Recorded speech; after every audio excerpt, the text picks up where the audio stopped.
Welcome back, everyone, to another deep dive. You ready to go way back in time with me today? Always up for a good history lesson, especially when it comes to the markets. We'll get this. We're going all the way back to the early 1900s to learn from a Wall Street legend. You've probably heard of him, Jesse Livermore. Oh, yeah.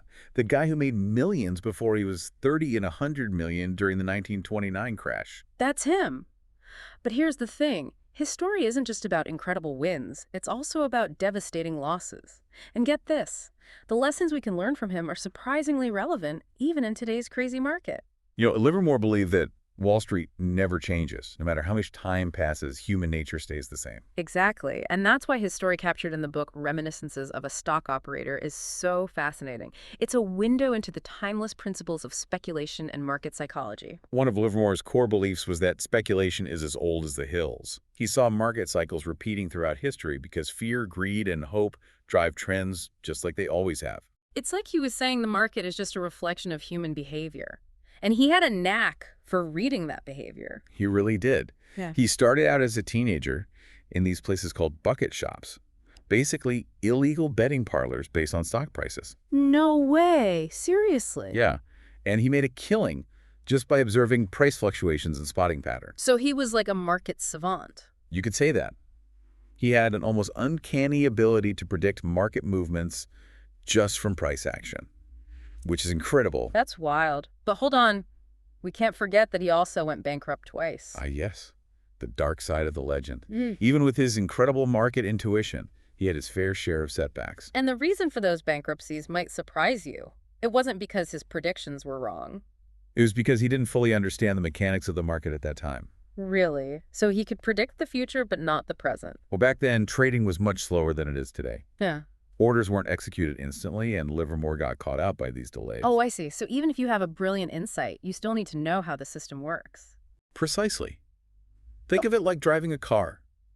You might know where you want to go, but without understanding the rules of the road, you're bound to crash. Okay, that makes sense. So knowledge of the game is just as important as having a winning strategy. Couldn't have said it better myself. Which leads us to another of Livermore's key principles. The market is always right. He famously said, the market is never wrong, but people often are. It's a powerful statement, and it challenges us to look inward instead of blaming external forces when things go wrong. So instead of fighting the market, we need to adapt to it. Right, exactly.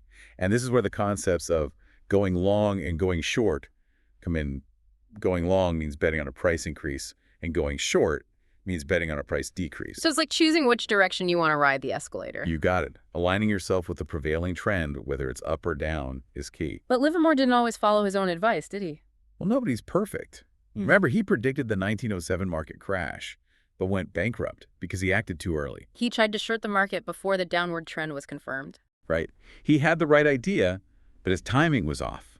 It highlights the importance of patience and discipline, even when you have a strong conviction. So it's not enough to be right. You have to be right at the right time. Absolutely. It's a crucial lesson for any investor. So how can we, as everyday investors, identify these trends and avoid making similar mistakes? Livermore had two main tips. His first tip was to find the line of least resistance. It's about observing where the market naturally wants to go. Is it trending up, down, or sideways? So it's like going with the flow instead of trying to swim upstream. Exactly. Livermore believed in riding the wave, not fighting it. He had a great story about waiting for wheat prices to cross above $1.20 before buying. He could have jumped in earlier, but he patiently waited for confirmation of that upward momentum. That's the discipline we're talking about. It's about recognizing that timing is everything. And what was his second tip? His second tip was to align your strategy with the overall market direction. He believes in bull markets for longs, bear markets for shorts. In other words, ride the prevailing trend rather than getting caught up in short-term fluctuations. Makes sense. He even told a story about a wise old investor who wouldn't sell in a bull market no matter what. That investor understood the power of long-term thinking. Sometimes the simplest strategies are the most effective. So staying the course is key. It is, but it's not always easy, especially when emotions come into play. Which brings us to another crucial aspect of Livermore's philosophy, the importance of psychology in trading. He believed that intelligence alone doesn't guarantee success in the markets. He actually saw plenty of brilliant minds get wiped out because they couldn't control their emotions. Even Isaac Newton famously lost a fortune in the South Sea bubble. Ouch. That's gotta hurt. So it's not just about being smart, it's about being disciplined and emotionally intelligent. Exactly. You have to be able to manage your fear and greed, which is easier said than done. And Livermore was also very skeptical of relying too heavily on expert advice or insider information. He believed that even the best experts can be wrong. He actually partnered with a cotton king commis, a respected authority in the cotton market, whose advice ultimately led to one of Livermore's bankruptcies. Whoa. So much for expert opinions. It happens. The takeaway is to think for yourself and not blindly follow anyone, no matter how impressive their track record. And he wasn't a fan of insider information either. He considered it unreliable and often a trap. He even had a personal anecdote about his wife receiving what she thought was insider info, but it turned out to be a disaster. Sounds like a recipe for trouble. It definitely is.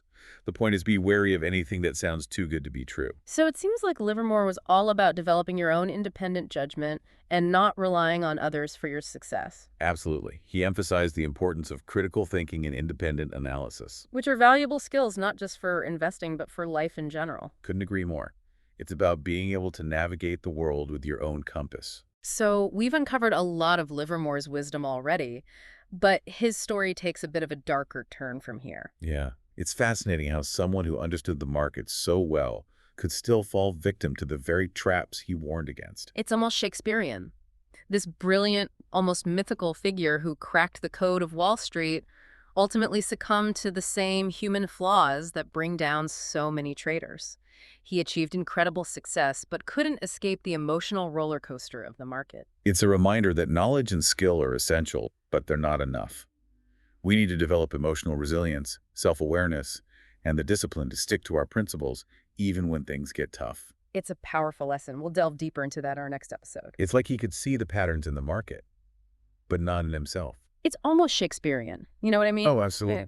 This brilliant, almost mythical figure who cracked the code of Wall Street ultimately succumbed to the same human flaws that bring down so many traders. It's tragic. He achieved incredible success, but couldn't escape the emotional roller coaster of the market. It seems success led to overconfidence. You think so? Well, he started to deviate from his own rules, taking bigger and bigger risks. He even tried to manipulate the market. Oh, wow. And how did that go? Not well. It backfired spectacularly. So it's like he forgot his own advice about the market always being right. Exactly. Yeah. He started to think he could outsmart the system, control the uncontrollable. And on top of all that, he was dealing with some serious personal challenges, right? Oh, yeah. He had health problems. His marriage was falling apart. Hmm. And tragically, one of his sons was severely injured. It's heartbreaking to think about all that happening while trying to navigate the incredibly stressful world of high-stakes trading. It was a recipe for disaster, a Right. perfect storm of bad decisions and unfortunate circumstances. And it all culminated in his suicide in 1940. He left a note that simply said, "My life is a failure." Wow, that's heavy stuff. A tragic end to a remarkable life. It leaves us with a lot to think about. Here's a man who understood the markets better than almost anyone, and yet he couldn't save himself. It really highlights the importance of not just understanding the market, but understanding ourselves. So what does this all mean for us, the non-Wall Street titans?